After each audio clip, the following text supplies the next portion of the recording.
मैपलवुड की शांत गलियों में एक खुशमिजाज डाकिया हेनरी अपनी लाल साइकिल पर चढ़कर चिट्ठियां बांट रहा था। लेकिन आज कुछ अलग था। एक छोटा सुनहरे फर वाला नटखट पिल्ला उसकी साइकिल के पीछे पीछे भाग रहा था, अपनी छोटी पूंछ हिलाते हुए। हेनरी मिसेज थॉमसन के घर के बाहर रुका और चिट्ठी डाक बॉक्स में डाली। पिल्ला अभी भी वहीं था, खुशी से अपनी पूंछ हिला रहा था। अरे छोटे दोस्त, तुम कहाँ से आए? हेनरी ने हंसते हुए कहा और प्यार से सहलाने लगा। हेनरी ने वहां से जाने की कोशिश की तो पिल्ले ने उसके जूते के फीते को पकड़कर खींचने लगा। हेनरी हंस पड़ा। उसने धीरे से पिल्ले को हटाने की कोशिश की, लेकिन वह फिर भी नहीं हटा। हेनरी साइकिल चलाकर अगले घर की ओर बढ़ा, लेकिन छोटा पिल्ला उसके पीछे पीछे भागने लगा।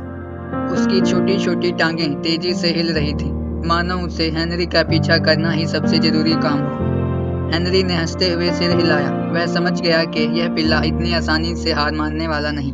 अगले घर के सामने हेनरी रुका और फिर से नीचे झुका।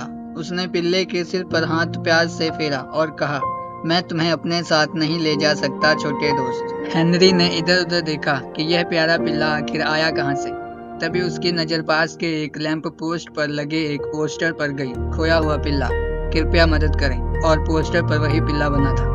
अब हेनरी ने ठान लिया कि वह इस छोटे दोस्त को अपने घर तक जरूर पहुंचाएगा। उसने पिल्ले को गोद में उठाया और तेजी से अपनी साइकिल चलाते हुए पोस्टर पर लिखे पते की ओर बढ़ा। पिल्ला उसकी गोद में आराम से सिमट गया, मानो उसे हेनरी पर पूरा भरोसा हो। जैसे ही हेनरी सही पते पर पहुंचा, एक छोटी सी लड़की दौड़ती हुई बाहर आई। उसकी आंखों में खुशी के आंसू थे।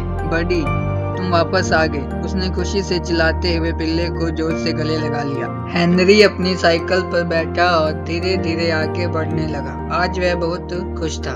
वह मुस्कुरा रहा था क्योंकि वह जानता था कि आज उसने सिर्फ चिट्ठियां ही नहीं बल्कि खुशियां भी लोगों तक पहुंचाई हैं।